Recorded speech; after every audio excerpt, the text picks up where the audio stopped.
Good morning. It's your boy D-Light. I'm just gonna tell you right now. This is a little video rant. Just want to.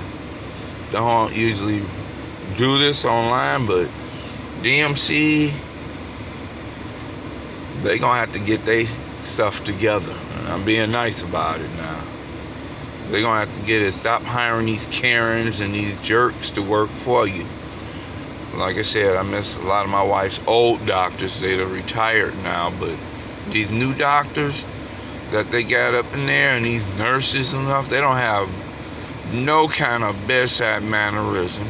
I mean, none whatsoever in these ERs. I mean, like I said, now they even got my wife even afraid to even go to the emergency, and she be in a lot of pain and everything. I mean, she's got multiple health issues going on, but my thing is, what pisses me off with them, this doggone doctor, I mean, supposed to be treating her, but she didn't even treat her for her high blood pressure. She, trying to act like she just want pain medicine. No, she said she wants an MRI done or something to see what's going on.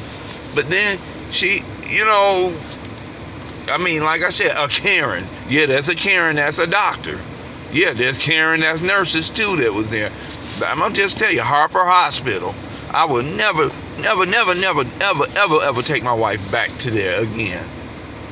Because you got Dr. Karen and Nurse Karen and all them working there. I mean, this is a doggone shame.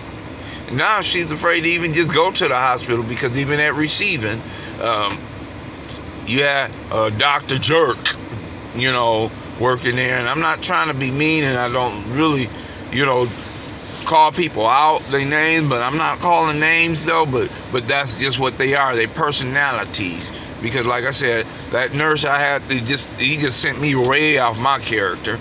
I mean, way out of my character, the way he talking about he calling security, and my wife is in a lot of pain, and she barely can even move. And then he talking about, I'm calling security. I'm on the phone with her. So I hung up with her and called him and saying that, why did you threaten to call security on my wife? I didn't. And he gonna reply, I didn't threaten. I called security. I'm like, who the heck you? I got out of character then. I really got out of character. I really let him have it. But that was the first time. The first time that was at receiving, because it happened twice, once with the doctor in that same day. And I told this jerk that her doctor, if he see her in the position that she was in, that he was going to send her back down. And that's what he did. He sent her back down to ER, and that's when she dealt with this jerk name. I'm not even going to call his name out, because like I said, I'm telling you, I ended up letting him have it, and I slipped up at the tongue. Lord forgive me. But my thing is,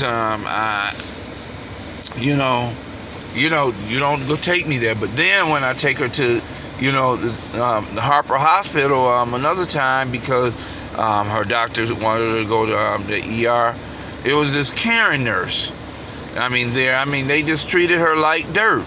And then this other this doctor, my wife wanted to talk to the attendant. She told me, I am the attendant. She didn't even check her pressure. They didn't even check. They didn't even tell her what her hemoglobin is, and she got sickle cell anemia, and her hemoglobin have a tendency to drop real low. They didn't even tell her that.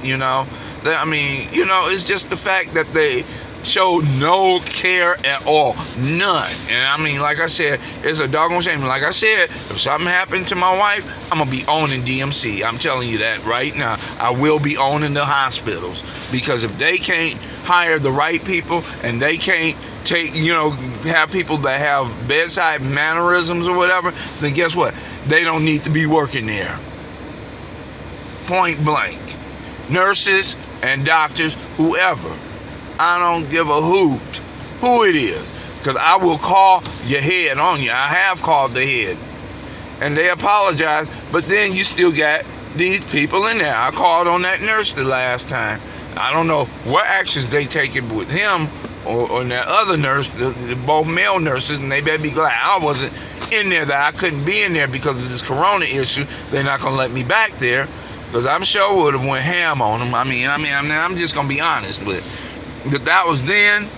But this is, like I said, now. I mean, even now, like I said, there's too many experience that she had down at the Harper Hospital. Like I said, I don't even want her to go back there and receive it. I don't know. I'm questioning them now.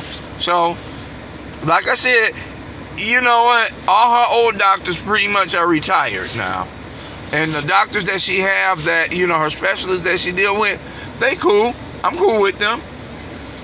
With the exception of the neurologist, but, you know, I mean, I'm cool with them. You know, I mean, because the fact is, they are taking her case seriously. But it's them ER doctors.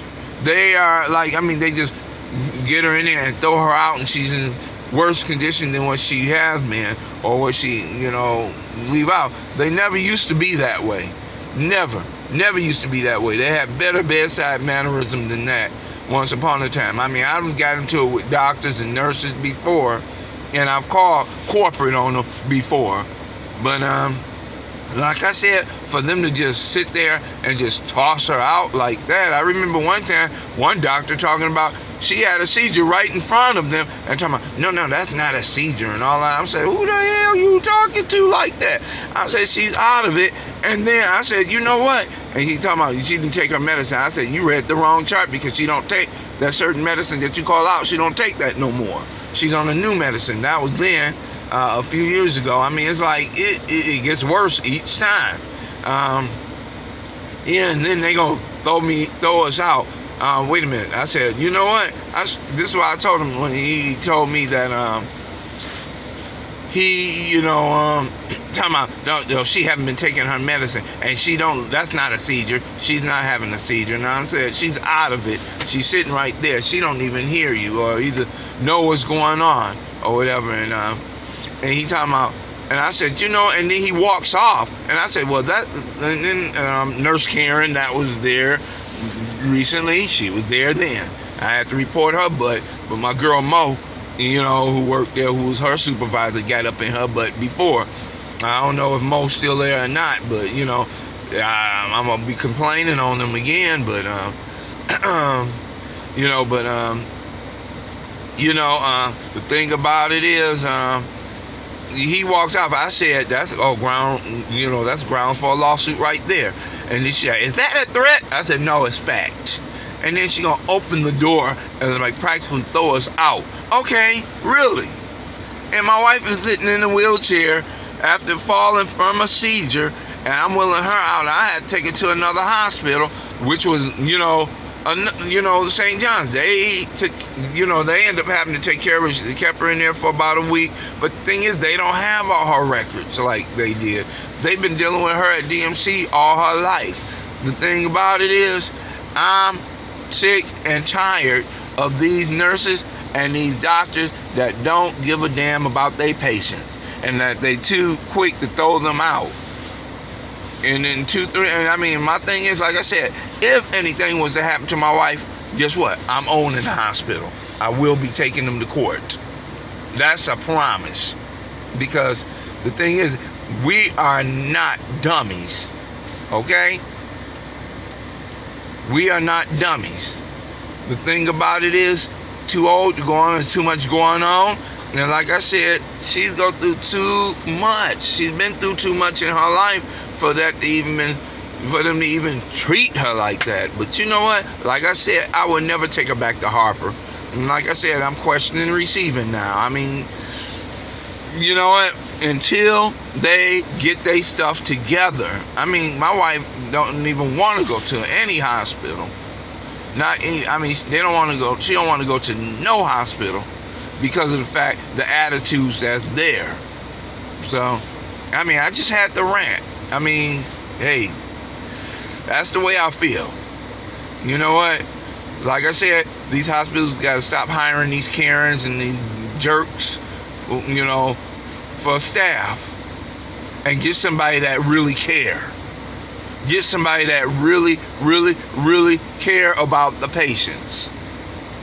I mean, this is a doggone shame that my wife have to go through stuff like this, And then now she's afraid to even go to the hospital because of the experience. And I can't be back there with her because of the coronavirus and everything.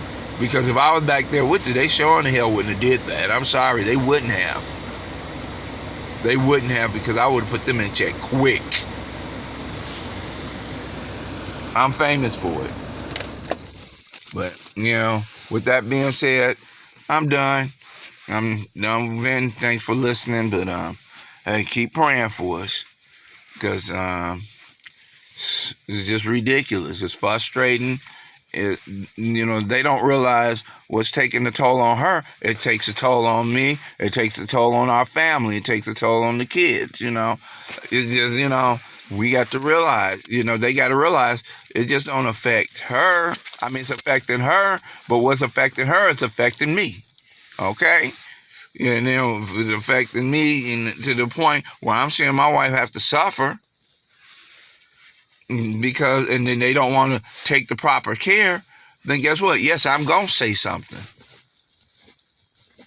But I'm going to see if I can set some meeting up or something where I can meet with the head somehow, some way, so I could talk to somebody about this.